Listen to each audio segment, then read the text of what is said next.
Boa noite a todos. Vamos dar início à coletiva do técnico Fernando Seabra.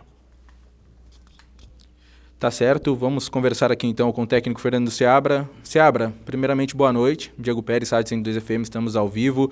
Parabéns pela vitória. Gostaria que você falasse um pouco mais sobre ela. Com aquele pênalti, Eduardo Sacha abrindo o placar, o Bragantino que no primeiro tempo conseguiu trabalhar a bola, conseguiu ter intensidade. No segundo teve um pouco mais de dificuldade, ainda assim acreditou até o final e acabou fazendo gol no último minuto. Se puder falar um pouco sobre o que você analisou dessa partida e a postura do Bragantino hoje. Boa noite, Diego, aos ouvintes, a todos presentes, aos espectadores. Acho que você colocou bem, né? A equipe conseguiu no primeiro tempo realmente buscar, construir, fazer um jogo ofensivo rápido. Gerou a situação do pênalti, gerou a situação do Pita, né? Conseguimos principalmente trocar de ritmo e atacar muito rápido em alguns momentos, né? Fomos igualmente competentes nesse sentido nas transições defensivas, mas já ao longo do primeiro tempo tivemos dificuldade de manter esse jogo ofensivo em função da agressividade e da necessidade do Corinthians em encurtar mais, porque estava atrás do placar, né? E no segundo tempo isso se tornou ainda mais difícil, mais claro, por mérito do Corinthians em relação às pressões que exerceu.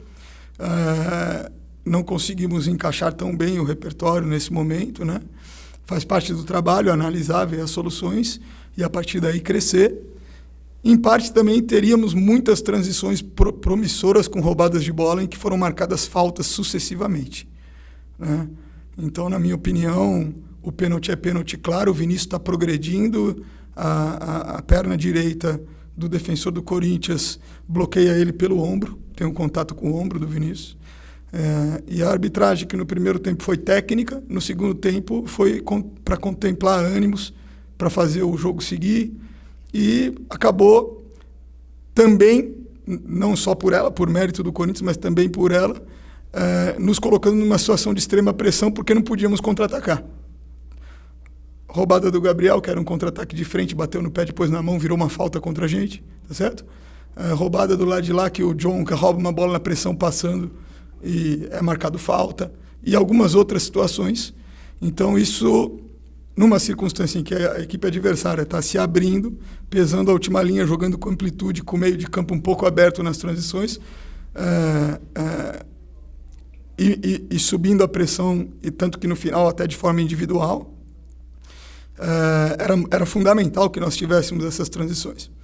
E aí, diante disso, um cenário que não se desenrolava positivamente do ponto de vista de levarmos perigo, embora estivéssemos empatando fora de casa, e a gente sabe como é difícil jogar aqui, levar um ponto não seria ruim, mas a nossa ideia foi buscar a vitória, de forma equilibrada, mas buscar a vitória. Então você vê que os últimos minutos do jogo, os acréscimos, nós conseguimos ter mais presença. Foi o único momento do segundo tempo que nós tivemos mais presença. Acho que o resultado premia o esforço coletivo, o trabalho de equipe, é um resultado de uma vitória de grupo que tem se comportado dessa forma, porque teve momentos que teve mérito técnico no jogo, teve momentos que tecnicamente não andou tão bem, mas nunca deixou de trabalhar coletivamente, de competir, de buscar a vitória. Então, acho que a gente fica muito satisfeito de ver esse crescimento da equipe do ponto de vista comportamental e de sentimento de grupo e da cultura, nossa cultura de trabalho, que envolve a forma como a gente treina e a forma como a gente encara os jogos. Vamos tirar lições importantes das coisas que a gente também poderia ter feito melhor em alguns momentos, mas também vamos reconhecer e valorizar que em diversas situações conseguimos colocar de forma interessante aquilo que a gente trabalha e coisas que os jogadores também foram capazes de criar. Seabra, boa noite. Lucas Rangel, da TV Vanguarda, TV Globo. Qual o tamanho dessa vitória, se a gente observar as condições adversas, fora de casa, a temperatura do jogo, um jogo muito tenso, enfim, confusões, e se esse é um tipo de vitória daquelas que mostra mesmo para que o time veio no campeonato? É aquilo que eu tenho dito sempre. Todo jogo, independente de onde seja e com quem quer que seja, a gente vai fazer o possível para vencer. A gente vem com o espírito sempre de jogar, de competir, de buscar se impor. Isso não aconteceu em alguns momentos, é porque enfrentamos adversários qualificados, né? Mas sempre com a missão de ser perigoso, né? Mesmo nos momentos em que não estejamos sendo dominantes. E claro que isso é um processo, conseguir fazer isso de forma consistente durante todos os jogos o tempo inteiro, mas a equipe tem se mobilizado e tem evoluído nesses dois sentidos, né? Eu acho que é uma vitória que reforça mais uma vez aquilo que a gente está sempre provando, né? Você vê que hoje a gente tem uma campanha melhor fora de casa do que dentro de casa, né? E o que a gente tem visto é que a forma como os adversários têm jogado na nossa casa mudou, né? Agora, quando eles jogam nos domínios deles, eles têm que correr risco, eles têm que construir de trás. Então, você vê quantas bolas nós roubamos no primeiro tempo no campo de ataque, ou forçamos erros do Corinthians, alguns passes para a lateral, algumas bolas batidas diretas sem tanta vantagem, né? Porque quando eles jogam em casa, normalmente o adversário busca ser protagonista do jogo e ter a iniciativa ofensiva. As equipes, quando têm jogado contra nós nos últimos jogos, nos nossos domínios, têm corrido menos riscos, oferecido menos situações de pressão para a gente fazer. E a gente, obviamente, precisa aprender a lidar com esse cenário que mudou dos primeiros 5, 6 jogos para o segundo bloco do Campeonato Brasileiro. Estamos também trabalhando, estudando nesse sentido para buscar soluções. E é o que eu sempre falo, o campeonato é um organismo vivo, vai mudando. O nosso comportamento, o nosso repertório dos adversários para resolver os problemas que a gente coloca, né? E a gente precisa estar muito consciente de que nunca vai ser suficiente e que, não, mesmo com vitória ou com uma pontuação alta, não pode, em nenhum momento, imperar a mentalidade ou entrar ou crescer a mentalidade de que é só manter. Não é só manter, porque o campeonato sempre está mudando, os adversários sempre estão mudando. Então, acho que esse é um trabalho que a gente está fazendo e acho que a vitória de hoje, na verdade, ela demonstra isso. A gente está conseguindo instaurar esse tipo de cultura. Boa noite, Fernando. Bárbara Sorans, da Web Rádio Gol de Placa. O Bragantino teve um bom desempenho na partida de hoje, construiu uma vitória fora de casa. E o que você destacaria como ponto-chave tático para neutralizar o Corinthians e explorar os espaços que eles estavam dando? Olha, foi muito difícil neutralizar o Corinthians, né? Você, depois de um mês sem jogar, enfrentar um adversário técnico que busca fazer superioridade numérica e que joga entre linhas muito bem com jogo associativo, com jogadores de muita qualidade, inteligência, raciocínio rápido, toques curtos e movimentos, e num gramado extremamente rápido, é muito rápido. Quer dizer, então, se você vem jogar aqui estando com ritmo de jogo, de algumas partidas, tendo enfrentado uma equipe num campo rápido, como é o campo do Botafogo, depois vem aqui, é diferente de você estar um mês sem jogar e cair aqui.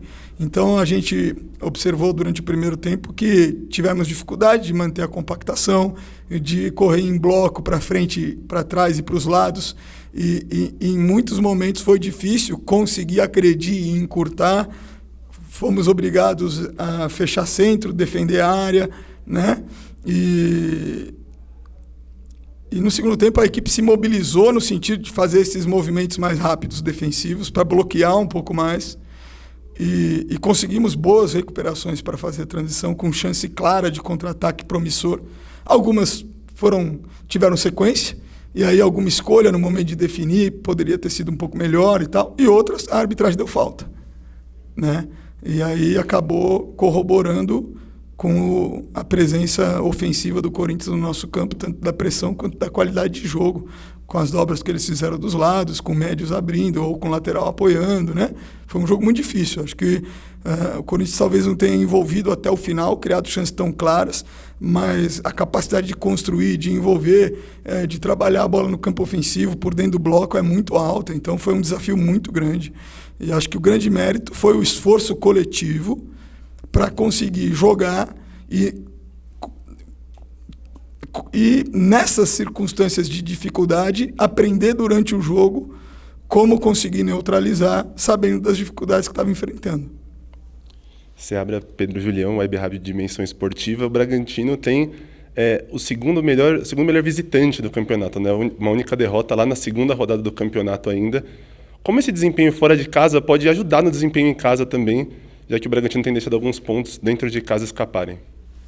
Exato, o grande desafio, também enfrentamos grandes equipes em casa, né? Essas derrotas em casa são para Palmeiras, num jogo extremamente disputado, em que tivemos a oportunidade de fazer 2-0 antes de sofrer o primeiro gol. E tivemos a questão do Bahia, com uma expulsão logo no início do jogo.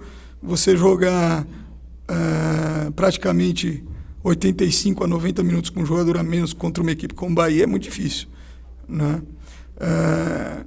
Mas algumas equipes que passaram por lá depois das nossas primeiras vitórias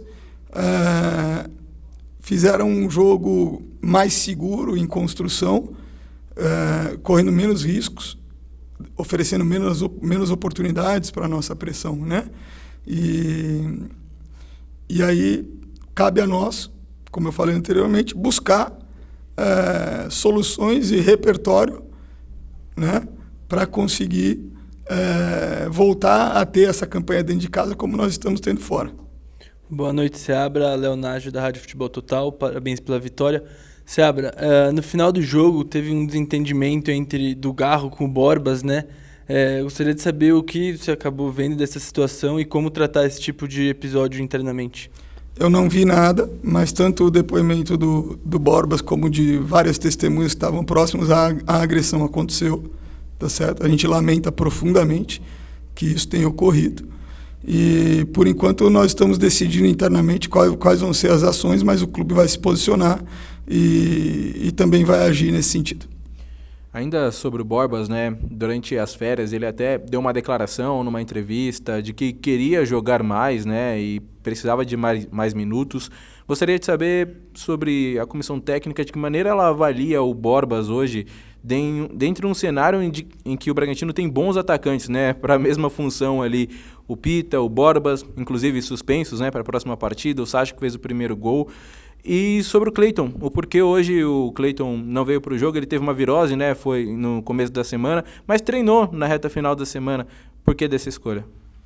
Bom, vamos lá. O Borbas ele tem uma característica assim, muito marcante, que do ponto de vista de um atacante de centro, ele é o jogador mais de área que a gente tem. O Sacha é um jogador que faz os movimentos de área, mas ele também é muito associativo, ele flutua bastante, ele vem buscar um jogo curto de aproximação e de tabela, né? E o Pita também é um jogador que gosta de ter bola, de jogar entre linhas ou abrir para receber, embora também tenha movimentos de ruptura, né? Então, o Borbas traz essa característica para a gente. Além disso, ele é um dos jogadores que tem a primeira pressão mais forte. E isso é muito importante. É um jogador com um nível de entrega física e de entrega no momento defensivo para pressionar, que é fundamental, não só para a nossa estratégia, mas para a afirmação da nossa identidade enquanto clube, a identidade de jogo que a gente busca. Então, o Borbas, embora estivesse jogando menos, ele sempre foi muito importante para a gente. E, assim como a equipe, o campeonato é um organismo vivo, os jogadores também se transformam, né? Então eu vejo uma grande evolução do Borbas do ponto de vista técnico-tático desde que eu cheguei aqui. E isso, consequentemente, enriquece as possibilidades da equipe de repertório, né? E também gera, ao longo do tempo, mais oportunidades para ele, como está acontecendo agora. Se você for comparar o quanto que ele teve de minutagem no Campeonato Paulista para o que ele já está tendo no Brasileiro, né? Então ele está num processo de crescente muito interessante. Em relação ao Cleiton, ele perdeu muitos treinos, né? Ele teve essa virose, junto com o domingo, acabou que perdeu 5 sessões, né? E aí a gente tinha a oportunidade de valorizar o trabalho do Lucão, que vinha treinando muito bem, sempre que foi exigido, foi muito bem, e era justo que ele tivesse a oportunidade nesse sentido, porque ele acabou não perdendo nenhum treino e estava com mais ritmo e mais preparado, ainda mais se você considerar que não é que o Cleiton perdeu 5 dias de treino, mas vinha com ritmo, não, é depois de um mês de pausa, tá certo? Então é todo um cenário que é fundamental que a gente reconheça, seja justo e oportunize, né? Então imagina o sentimento do jogador que sabe que está com mais ritmo, né? Que ele teria condição de ser efetivo, de ajudar, e seria uma oportunidade dele jogar, e numa condição dessa ele não entra. Quer dizer, se a gente toma uma decisão nesse sentido, a gente propaga frustração e desânimo entre todos os jogadores que estão esperando oportunidade e gera acomodação entre aqueles que têm jogado mal. Então a gente precisa ser justo, a gente precisa saber dos desdobramentos das nossas decisões para que a gente tenha um ambiente de engajamento e saudável entre os jogadores. Seabra, sobre a volta do Mundial, da parada, né? Eu queria saber, na sua opinião, o que você acha que pesou mais para o time, a parte física ou a parte tática? Olha, eu acho que pesa tudo, né? Pesa tudo porque as coisas estão interligadas, né? Se você está com o ritmo de fazer as escolhas e fazer os movimentos no tempo, você acaba ficando mais ajustado e você, consequentemente, precisa correr menos, né? Mas, sobretudo, acho que o que pesou é a equipe do Corinthians. Uma equipe muito qualificada, está muito bem treinada. Eu sou um admirador do Dorival, sempre fui como pessoa e como treinador. Então, é muito difícil jogar contra uma equipe assim, fazer o que a gente fez hoje, né? Mas, com certeza, é o ritmo de jogo, porque eles treinaram bem e estão bem treinados. Agora, precisa de uma sequência para conseguir ter consistência, porque por mais que a gente tenha feito dinâmica como é a dinâmica do jogo, sem interrupção completa, é diferente de pegar um jogo do Campeonato Brasileiro. E como eu te falei, com o adicional de ser num campo como esse. Então, você assiste o jogo, por exemplo, que foi no Mané Garrincha, do Vasco com o Botafogo. A velocidade da bola no gramado, muito mais lenta do que hoje. Então, o bloco defensivo consegue fazer balanço e chegar no tempo com muito mais frequência do que nós poderíamos fazer hoje aqui contra o Corinthians. E teve momentos que o próprio Corinthians teve essa dificuldade com a gente, certo? Então, eu acho que, sem dúvida, o que mais pesou é a qualidade do adversário e a característica de um gramado que é muito específico. Muito obrigado, Fernando. Boa noite a todos.